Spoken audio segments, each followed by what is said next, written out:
Yang saya hormati, Ibu Siti Asya SPDMT, selaku dosen pengampu mata kuliah Keselamatan dan Kesehatan Kerja atau K3. Perkenalkan, nama saya Aiman Jonathan dengan NIM 33362200079 dari kelas C. Pada kesempatan kali ini saya akan mempresentasikan mengenai APD dan APK pada pekerjaan struktur beton, termasuk kolom, balok, plat, dan pekerjaan di ketinggian. Alat pelindung diri atau APD adalah seperangkat alat keselamatan yang digunakan oleh pekerja untuk melindungi seluruh atau sebagian tubuhnya dari kemungkinan adanya pemaparan potensi bahaya lingkungan kerja terhadap kecelakaan dan penyakit akibat kerja. Alat pengaman kerja atau APK adalah semua sarana pelindung bagi para pekerja di lapangan terhadap bahaya ketika melakukan pekerjaan, yaitu membuat kondisi selamat atau safe condition untuk bekerja. Pedoman APK dan APD. Yang pertama yaitu ada alat pelindung diri harus mampu memberikan perlindungan efektif kepada para pekerja atas potensi bahaya yang dihadapi di tempat kerja. Yang selanjutnya, alat pelindung diri mempunyai berat yang seringan mungkin, nyaman dipakai, dan tidak menjadi beban tambahan bagi pemakainya. Lalu, bentuknya cukup menarik sehingga tenaga kerja tidak malu memakainya.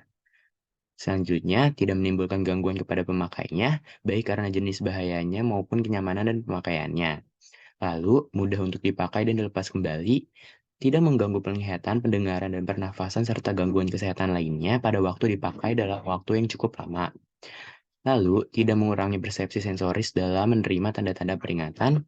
Kemudian, suku cadang alat pelindung diri yang bersangkutan cukup tersedia di pasaran. Lalu, mudah disimpan dan dipelihara pada saat tidak digunakan. Dan yang terakhir, alat pelindung diri yang dipilih harus sesuai dengan standar yang ditetapkan dan sebagainya. Jenis-jenis alat pelindung diri atau APD.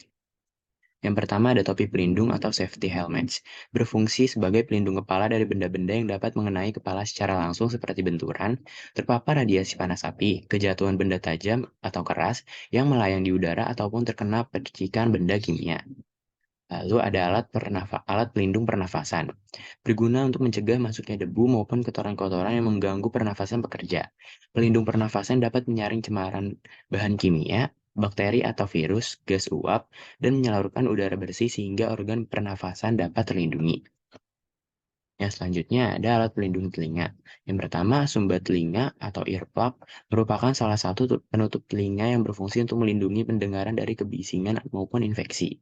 Yang selanjutnya ada tutup telinga atau earmuff, berfungsi sebagai alat untuk menyerap suara frekuensi yang tinggi, umumnya terdiri dari dua buah tudung dan tutup telinga berupa cairan atau busa. Sarung tangan. Sarung tangan merupakan pelindung yang berguna untuk melindungi tangan dari goresan, infeksi bakteri, suhu panas, arus listrik, radiasi zat-zat kimia, dan lain sebagainya. Yang kemudian ada sepatu keselamatan atau safety shoes. Sepatu keselamatan merupakan pelindung kaki yang berfungsi untuk menghindarkan kaki dari bahaya tusukan benda tajam, terbakar zat kimia, terpeleset dari tempat kerja yang basah, ataupun pekerjaan yang terdapat bahaya listrik di dalamnya. Kemudian ada alat pelindung mata dan muka. Pelindung mata dan muka berfungsi untuk melindungi mata dan muka dari paparan benda-benda kecil dan partikel yang melayang di udara, uap panas, benturan atau pukulan benda tajam, pancaran cahaya yang membahayakan, dan radiasi gelombang elektromagnetik yang mengandung mangingion atau tidak mangion. Kemudian ada alat pelindung tubuh. Alat pelindung tubuh merupakan alat yang berfungsi untuk melindungi sebagian atau seluruh badan dari bahaya benturan dengan bahan, peralatan, atau mesin, bahaya temperatur yang ekstrim, benda-benda panas, bakteri, radiasi, dan lain sebagainya. Alat pelindung tubuh mencakup dari rompi, celemek, dan pakaian pelindung yang menutupi badan. Jenis-jenis alat pengaman kerja atau APK. Yang pertama ada alat pemadam api ringan atau yang dikenal sebagai APAR. APAR merupakan alat pemadam api portable yang mudah dibawa, cepat, dan tepat di dalam penggunaan untuk awal kebakaran. Kemudian ada safety net. Safety net merupakan jaring yang dipasang pada area luar gedung. Safety net ini berguna untuk menahan benda yang jatuh dari atas agar tidak langsung jatuh ke bawah, atau dalam kata lain bisa ditahan oleh safety net. Kemudian ada lampu rotary. Lampu ini memberikan tanda peringatan akan bahaya suatu tempat dengan tujuan agar orang yang melintas atau lewat pada area tersebut akan lebih berhati-hati. Kemudian ada rambu kerja. Safety sign atau rambu kerja merupakan salah satu cara yang untuk menginformasikan kepada para pekerja tentang bahaya-bahaya keselamatan dan kesehatan kerja dari suatu aktivitas, area, atau peralatan kerja tertentu. Kemudian ada safety cone. Safety cone dipergunakan pada area jalan raya di mana sedang ada pembangunan, perbaikan, atau kegiatan perawatan. Kemudian ada penghalang atau barikade. Dalam hal mendirikan barikade di lokasi konstruksi, kegunaan barikade ini adalah untuk meningkatkan keamanan, menjaga keamanan peralatan, dan meminimalkan tanggung jawab APD dan APK pada pekerjaan struktur beton termasuk kolom, balok, plat.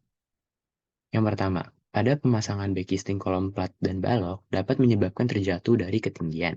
Jadi APD yang digunakan yaitu safety belt, sepatu kerja, helm, dan sarung tangan. Pekerjaan yang kedua yaitu ada pembesian kolom, balok, dan plat yang dapat berisiko terpotong bar bender atau bar cutter sehingga APD yang digunakan yaitu sarung tangan. Selain itu, juga dapat berisiko tersengat listrik sehingga harus bekerja dengan APK yaitu memberikan rambu peringatan dan APD menggunakan sepatu kerja. Dan juga dapat berisiko terjatuh dari ketinggian sehingga APD yang digunakan yaitu safety belt, helm kerja, sepatu, dan sarung tangan.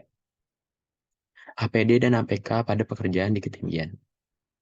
Pekerjaan pemasangan dinding bata ringan, pengecatan dinding, plesteran dinding batu bata ringan, dan acian dinding bata ringan dapat berisiko terjatuh dari ketinggian.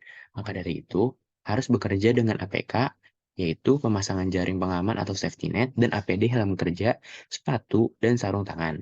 Pengecatan dinding juga berisiko terpapar bahan kimia, sehingga harus menggunakan APD yaitu masker, sarung tangan, alat pelindung tubuh atau rompi, dan sepatu kerja.